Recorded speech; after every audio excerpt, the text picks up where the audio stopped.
Guys from season 4 का finale release होते ही officially ये अनाउंस कर दिया गया कि सीजन 5 इस सीरीज का फाइनल और लास्ट सीजन होने वाला है। और ऑनेस्टली फिनाले देखने के बाद में मेरे दिमाग में सिर्फ एक ही सवाल घूम रहा था, आखिर सीजन 5 में होने क्या वाला है। क्योंकि सीजन 4 के फिनाले ने हमें इतने सारे शॉकिंग मूवमेंट्स दिए। फातिमा का मॉन्स्टर बन जाना, बॉय इन द व्हाइट और मैन इन द येलो का पहली बार एक दूसरे से इस तरह डायरेक्टली मिलना, कई मेजर कैरेक्टर्स की डेथ्स और सबसे बड़ी बात ऑलमोस्ट सारे तलिस्मन्स का गायब हो जाना। मतलब साइकिल का एंड अब ऑफिशियली शुरू हो चुका है। और ऑनेस्टली मुझे लगता है कि पूरा फाइनल सीजन एक बहुत ही बड़े इवेंट को बिल्ड कर रहा है। इसलिए आज के वीडियो में मैं आपके साथ में अपनी सारी सीजन 5 थियरीज और प्रेडिक्शन को शेयर करूंगा। साथ ही बात करेंगे उन अपडेट्स की जो अभी तक ऑफिशियली सीजन 5 को लेकर सामने आई है। तो बिना किसी मॉन्स्टर में ट्रांसफॉर्म हुए चलिए शुरू करते हैं। मुझे पर्सनली लगता है कि सिर्फ सीजन 5 ही नहीं बल्कि पूरी सीरीज ही शुरू से एक इवेंट की तरफ बढ़ रही है, जो है द टाउन मसैकर। वही मसैकर जो हर साइकिल के एंड में होता है और जो डिसाइड करता है कि उस साइकिल के रेसिडेंट्स का क्या होगा। हम इस मसैकर के बारे में तब से जानते हैं जब सीजन 1 में हमें विक्टर के फ्लैशबैक में हमें उसकी साइकिल का आफ्टरमैथ देखने को मिला था। गाइस पूरा टाउन लाशों से भरा हुआ था और छोटा सा विक्टर जो अकेला बच गया था। गाइस तब से मुझे लग रहा है कि एक दिन करंट टाइमलाइन के कैरेक्टर्स को भी इसी इवेंट का सामना करना पड़ेगा। और गाइस सीजन 4 के फिनाले के बाद में तो ये थियरी पहले से भी ज्यादा स्ट्रॉन्ग लगने लगी है, क्योंकि सोफिया ने फिनाले में दो बहुत ही इंपॉर्टेंट डायलॉग बोले।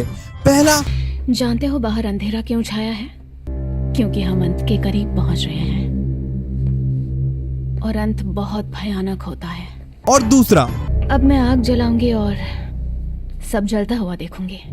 ऑनेस्टली ये दोनों डायलॉग सीधा इसी मसैकर की तरफ हिंट करते हैं। याद करो सीजन 4 एपिसोड 3 में बॉय इन द व्हाइट ने टेबिता और हेनरी को वार्न किया था कि उनके पास में अब ज्यादा वक्त नहीं बचा। मतलब साइकिल अपने फाइनल फेज में एंटर कर चुका है। इस वजह से मुझे लगता है कि सीजन 5 का सबसे बड़ा सस्पेंस ये नहीं होगा कि मॉन्स्टर को कैसे हराया जाए, बल्कि ये होगा कि क्या इस बार मसैकर होगा या फाइनली इस टाउन का कर्स टूट जाएगा। और ऑनेस्टली मुझे लगता है कि इसमें विक्टर और जूली बहुत ही इंपॉर्टेंट रोल प्ले करने वाले हैं। जूली ने स्टोरी वॉकिंग के थ्रू फ्यूचर की कुछ झलक ऑलरेडी देख ली है और विक्टर पहले भी एक मसैकर सर्वाइव कर चुका है। तो हो सकता है कि दोनों मिलकर बाकी रेसिडेंट्स को वार्न करेंगे और पहली बार पूरा टाउन मिलकर इस मसैकर को रोकने की कोशिश करेगा। लेकिन ऑनेस्टली सिचुएशन ऑलरेडी उनके अगेंस्ट हो चुकी है। याद करो फिनाले में सोफिया एक एक घर में जाकर तलिस्मन हटा रही थी। मतलब जैसे ही रात होगी पूरा टाउन कंप्लीटली खतरे में पड़ जाएगा। मॉन्स्टर्स को रोकने के लिए किसी के पास में भी कोई प्रोटेक्शन नहीं बचेगा। और यही मुझे लगता है कि अपकमिंग मसैकर का एक्चुअल सेटअप है। इंटरेस्टिंग बात यह है कि आज तक हमें ये पता ही नहीं चला कि विक्टर वाली साइकिल में मसैकर एक्चुअली कैसे हुआ था। हमें सिर्फ इतना पता है कि वो रात के टाइम को हुआ था। विक्टर को उसकी मां मिरेंडा ने छुपा दिया था और अगली सुबह जब वो बाहर निकला तो हर तरफ सिर्फ लाशें ही लाशें थी। और जब जूली ने स्टोरी वॉकिंग में इस इवेंट की झलक देखी तब उसने मैन इन द येलो को अपना लंच करते हुए देख लिया। मतलब मसैकर के टाइम सिर्फ मॉन्स्टर ने अटैक नहीं किया था। ये शायद मैन इन द येलो का फाइनल विक्ट्री सिंबल है। इसलिए मुझे लगता है कि सीजन 5 का मेन गोल होगा इस रिपीटेटेड साइकिल को तोड़ना, ताकि ये मसैकर कभी होना ही नहीं चाहिए। और अगर मसैकर हो गया तो रिजल्ट बिल्कुल क्लियर है, टाउन के सभी लोग मारे जाएंगे, कोई भी टाउन से बाहर नहीं निकल पाएगा और ईथन भी विक्टर की तरह अगले साइकिल का अकेला सर्वाइवर बन जाएगा। लेकिन अगर वो मसैकर को समहाउ रोक देते हैं तो शायद पहली बार ये रिपीटेटेड साइकिल ब्रेक हो जाएगा और वही उसके एस्केप का असली प्लान बनेगा। और गाइस जेड और टेबिथा ने जो बच्चों की हड्डियां निकाली थी, स्टोरी में उनका रोल यहाँ से शुरू होगा। क्योंकि गाइस फिनाले में हड्डियों को गुफा से बाहर तो निकाल लिया गया, लेकिन उनका एक्चुअल पर्पस अभी तक रिवील नहीं हुआ। और मुझे पूरा यकीन है कि सीजन 5 में वही हड्डियां साइकिल को तोड़ने की सबसे बड़ी वजह बनने वाली है। गाइस अब बात करते हैं उस कैरेक्टर की जिसके बारे में मुझे लगता है कि सीजन 5 में सबसे ज्यादा आंसर्स मिलने वाले हैं। ऑनेस्टली गाइस फातिमा का मॉन्स्टर बन जाना कोई ऐसा ट्विस्ट नहीं है जो अचानक आ गया हो। मुझे लगता है कि राइटर्स ने पिछले 2 सीजन से इसी मूवमेंट को प्लान करके रखा था। याद करो सीजन 3 जब फातिमा नॉर्मल फूड की जगह मिट्टी और कचरा खाना शुरू कर देती है, उसी वजह से मुझे लगा था कि उसके अंदर भी कुछ बहुत ही डेंजरस चेंज हो रहा है। और सीजन 4 के फिनाले ने फाइनली उसी थियरी को ऑलमोस्ट कंफर्म कर दिया। लेकिन अब सबसे बड़ा सवाल ये है, क्या फातिमा अब पूरी तरह से मॉन्स्टर बन चुकी है या फिर वो आधी इंसान और आधी मॉन्स्टर है? पर्सनली मुझे लगता है कि सेकंड ऑप्शन ज्यादा पॉसिबल है, क्योंकि फिनाले में वो बॉयड और बाकी सबको बचाती है, तब जाते जाते वो सिर्फ एक लाइन बोलती है, मैं कौन थी याद रखना।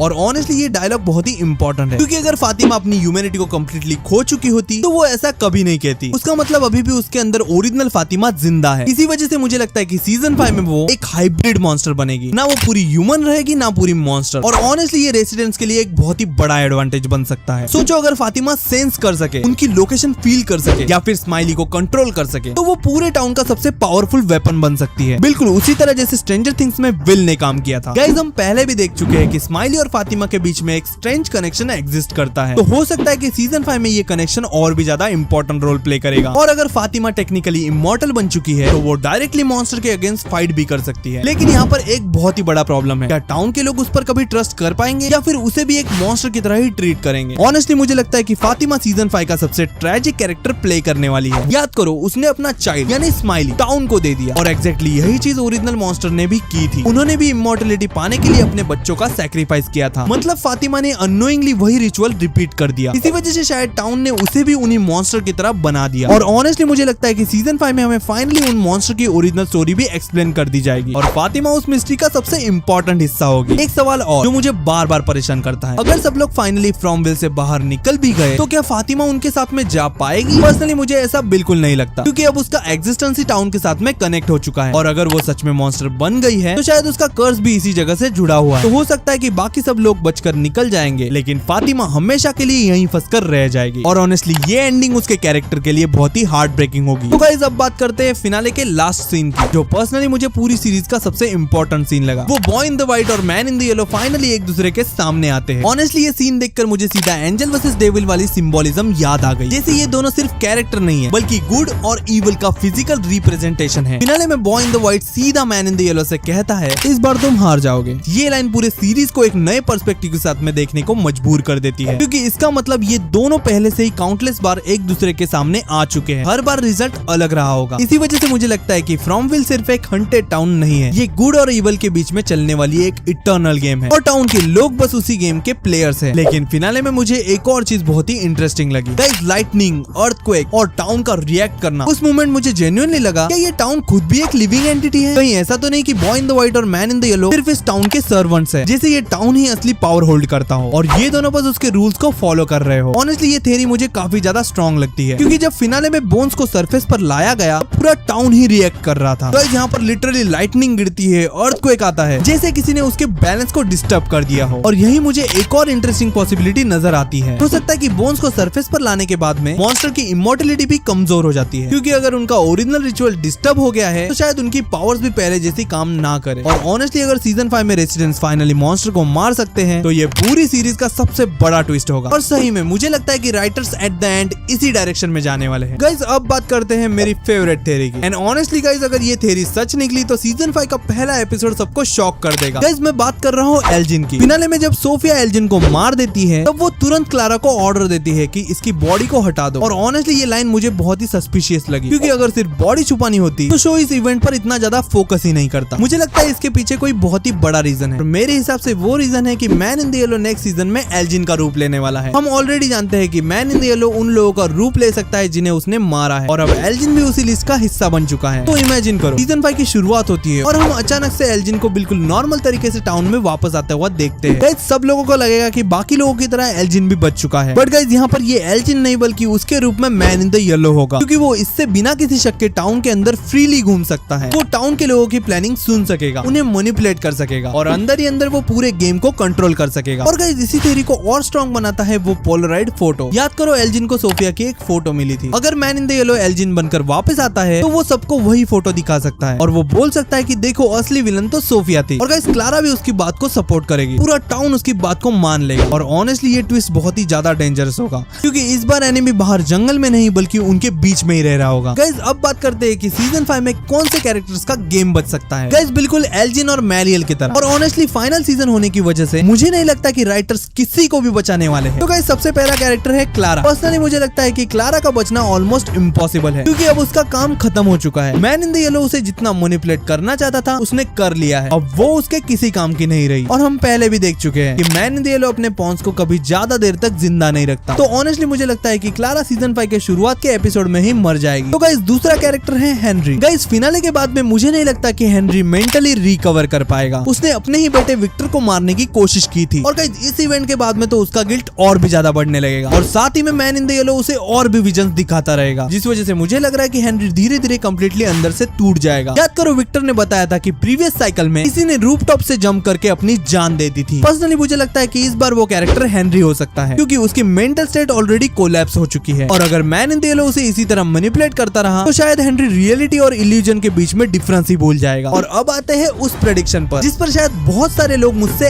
एग्री नहीं करेंगे, बट गाइस बॉयड शायद सीजन 5 को सर्वाइव नहीं कर पाएगा। ऑनेस्टली गाइस बॉयड शुरू से ही शो का हार्ट रहा है, लेकिन अगर आप ध्यान से देखो तो उसका कैरेक्टर धीरे धीरे टूट रहा है। उसके हाथों का ट्रेमर करना पहले से भी ज्यादा बढ़ चुका है। गाइस उसकी मेंटल हेल्थ कंटिन्यूअसली खराब होती जा रही है, और अब सबसे बड़ी बात, अब टाउन के लोग भी उस पर पहले जैसा ट्रस्ट नहीं करते। हर डिसीजन के बाद में लोग उससे क्वेश्चन करने लगे हैं, और मुझे लगता है ये सब राइटर जानबूझकर बिल्ड कर रहे हैं, क्योंकि गाइस बॉयड का कैरेक्टर हमेशा से ही एक चीज को रिप्रेजेंट करता हुआ आया है, और वो है सैक्रिफाइस। गाइस बॉयड हमेशा से ही दूसरों को बचाने के लिए अपनी जान रिस्क में डालता आया है। इसी वजह से मुझे लगता है कि फाइनल में भी वो एग्जैक्टली वही करेगा। हो सकता है कि सब लोग फाइनली टाउन से बाहर निकलने वाले हो, लेकिन किसी एक इंसान को पीछे रुकना पड़े, और पर्सनली मुझे लगता है कि वो इंसान बॉयड होगा। गाइस बाकी लोगों को बचाने के चक्कर में बॉयड अपनी जान दे देगा, और ऑनेस्टली गाइस ये उसके कैरेक्टर के लिए एक परफेक्ट हीरोइक एंडिंग होगी। और गाइस इसका एक इमोशनल रीजन भी है। याद करो बॉयड ने अपनी वाइफ एबी को खुद ही शूट कर दिया था। उस गिल्ट के साथ में वो इतने सालों से जी रहा है, चाहे वो कितनी भी कोशिश करे वो कभी खुद को माफ नहीं कर सकता। इस वजह से मुझे लगता है कि सब लोग रियल वर्ल्ड में वापस चले भी जाए तो बॉयड शायद खुद वापस जाना ही ना चाहे, क्योंकि बाहर उसका इंतजार कोई नहीं कर रहा। एबी के बिना उसके लिए रियल वर्ल्ड में कोई मतलब ही नहीं बचता, और इसी वजह से मुझे लगता है कि बॉयड का एंड एक हीरोइक सैक्रिफाइस के साथ में होगा। और ऑनेस्टली अगर ऐसा हुआ तो ये पूरी सीरीज का सबसे इमोशनल मोमेंट बन सकता है। तो गाइस अब बात करते हैं उस पावर की जो पर्सनली मुझे लगता है कि सीजन 5 का सबसे इंपॉर्टेंट पार्ट प्ले करने वाली है, जो है जूली की स्टोरी वॉकिंग। ऑनेस्टली गाइस मुझे लगता है कि स्टोरी वॉकिंग का कंसेप्ट सिर्फ जिम की डेथ या पास्ट को दिखाने के लिए इंट्रोड्यूस नहीं किया गया था। इस पावर का असली पर्पस अब फाइनल सीजन में देखने को मिलेगा। याद करो सीजन 3 के फिनाले में जिम की डेथ, फिर इथन का डर कि वो विक्टर की तरह कहीं अकेला न रह जाए, और जूली का अपने फादर को खोना, और कुछ देर के लिए अपनी माँ को भी खो देने का फियर। गाइस ये सब उसके कैरेक्टर को कम्प्लीटली चेंज कर चुका है। इस वजह से मुझे लगता है कि सीजन 5 में जूली अपनी स्टोरी वॉकिंग एबिलिटी को और डीपली एक्सप्लोर करेगी, क्योंकि अब उसके पास में एक ही मिशन होगा, पास्ट में जाकर आंसर्स ढूंढना। और ऑनेस्टली ये वो पावर है जो पूरी मिस्ट्री सॉल्व कर सकती है। गाइस इमेजिन करो जूली डिफरेंट टाइमलाइंस में ट्रैवल करेगी, हर साइकिल को अपनी आंखों से देखेगी, और फाइनली उसे पता चलेगा कि टाउन का मसैकर एक्चुअली कैसे शुरू हुआ था। या फिर हो सकता है कि वो और भी पीछे चली जाए, इतना पीछे कि जहां वो ओरिजिनल सोफिया से मिले। और अगर ऐसा हुआ तो जूली फाइनली कंफर्म कर देगी कि जो सोफिया अभी टाउन में थी वो असली सोफिया नहीं है, बल्कि मैन इन द येलो उसका रूप लेकर सबको मैनिपुलेट कर रहा है। और ऑनेस्टली मुझे लगता है कि स्टोरी वॉकिंग का सबसे बड़ा पे ऑफ यही होगा। पर्सनली मैं भी चाहता हूँ कि सीजन 5 में जूली की पावर को बहुत ही ज्यादा यूज किया जाए, क्योंकि गाइस अंकुई का मतलब नॉलेज और मेमोरीज के साथ में ही जुड़ा हुआ है, और जूली लिटरली उन्हीं मोमेंट्स में वापस जा सकती है जिन्हें जेड और टेबिता ने सिर्फ विजन के थ्रू याद करने की कोशिश की है। जहाँ जेड को सिर्फ उसके पास्ट का फ्लैशबैक दिखा है, जूली वहाँ पर पूरा इवेंट देख सकती है। जहाँ टेबिता को सिर्फ कुछ मेमोरीज फील हो रही है, जूली वहाँ फिजिकली प्रेजेंट हो सकती है। मतलब जेड और टेबिता थ्योरीज बना सकते हैं, लेकिन जूली उन थ्योरीज को प्रूव कर सकती है। और ऑनेस्टली मुझे लगता है कि फाइनल सीजन में वही सबसे इंपॉर्टेंट कैरेक्टर बनने वाली है। तो गाइस अब बात करते हैं कि सीजन 5 रिलीज कब होगा। सबसे पहले गुड न्यूज, शो को ऑलरेडी ऑफिशियल ग्रीन लाइट मिल चुकी है, मतलब हमें फ्रॉम का प्रॉपर एंडिंग डेफिनेटली देखने को मिलेगा। अभी तक एग्जैक्ट रिलीज डेट अनाउंस नहीं हुई है, लेकिन MGM प्लस ने ऑफिशियली कंफर्म कर दिया है कि फ्रॉम का सीजन 5 2027 में रिलीज होगा। मतलब थैंकफुली हमें बहुत ज्यादा वेट नहीं करना पड़ेगा, ऑलमोस्ट अगले साल ही रिलीज होने वाला है। एक और अच्छी खबर, गाइस सीजन 5 की फिल्मिंग जुलाई से ऑफिशियली शुरू होने वाली है। अगर हम प्रीवियस सीजन के पैटर्न को देखें तो हर सीजन के बीच में लगभग 1 साल या 1.5 साल का गैप रहा है। इसी पैटर्न को देखते हुए पर्सनली मुझे लगता है कि सीजन 5 सितंबर 2027 के आसपास रिलीज हो सकता है। एंड गाइस ऑब्वियसली ये सिर्फ एक प्रेडिक्शन नहीं है, ऑफिशियल डेट आने के बाद में ही फाइनल कंफर्मेशन मिलेगा। अब गाइस एक और क्वेश्चन, क्या सीजन 5 में नए कैरेक्टर्स भी आएंगे? फिलहाल अभी तक किसी भी मेजर कैरेक्टर या एक्टर की ऑफिशियल अनाउंसमेंट नहीं हुई है, और ऑनेस्टली मुझे नहीं लगता कि फाइनल सीजन में बहुत सारे नए कैरेक्टर इंट्रोड्यूस किए जाएंगे। और गाइस इसका रीजन काफी सिंपल है, अब शो अपनी स्टोरी को कंक्लूड करने वाला है, और अगर ऐसे टाइम पर नए कैरेक्टर को इंट्रोड्यूस किया गया तो गाइस एग्जिस्टिंग कैरेक्टर्स का स्क्रीन टाइम और भी कम हो जाएगा, और मुझे नहीं लगता कि राइटर ऐसा करना चाहेंगे। पर्सनली मैं एक्सपेक्ट करता हूँ कि फोकस सिर्फ एग्जिस्टिंग कैरेक्टर्स पर ही रहेगा, क्योंकि अब उनकी स्टोरीज को कंप्लीट करना सबसे इंपॉर्टेंट है। हाँ, फ्लैशबैक्स या स्टोरी वॉकिंग के थ्रू कुछ पुराने कैरेक्टर्स जरूर वापस आ सकते हैं, बट कंप्लीटली नए कैरेक्टर्स उनके चांसेस भी कम लगते हैं। तो गाइस यही मेरी सीजन 5 को लेकर सबसे बड़ी थ्योरीज और प्रेडिक्शंस हैं, और ऑनेस्टली जितना हम रिलीज डेट के करीब आएंगे उतनी ही ज्यादा इन्फॉर्मेशन सामने आती रहेगी। Trailers, behind the scenes, updates, नए इंटरव्यूज और बहुत सारे हिडन क्लूज। गाइस शो के बारे में जो भी कुछ नए अपडेट आएंगे हम उसका कंप्लीट ब्रेकडाउन करेंगे। लेकिन अब मैं आपसे जानना चाहता हूँ, आपके हिसाब से सीजन 5 में सबसे पहले क्या होने वाला है? क्या इस बार भी टाउन में मसैकर होने वाला है? क्या फातिमा पूरी तरह से मॉन्स्टर बन चुकी है? और सबसे बड़ा सवाल, क्या इस बार टाउन का कर्ज फाइनली टूट जाएगा या फिर से एक नया साइकिल शुरू होगा? गाइस अपनी सारी थ्योरीज कमेंट्स में जरूर बताना। बाकी गाइस वीडियो पसंद आए तो लाइक कर देना, इस हाइप के बटन को भी जरूर दबा देना, और गाइस प्लीज चैनल को सब्सक्राइब करना मत भूलना। बाकी गाइस मिलते हैं ऐसी अगली वीडियो में, तब तक के लिए stay tuned and be marvellous.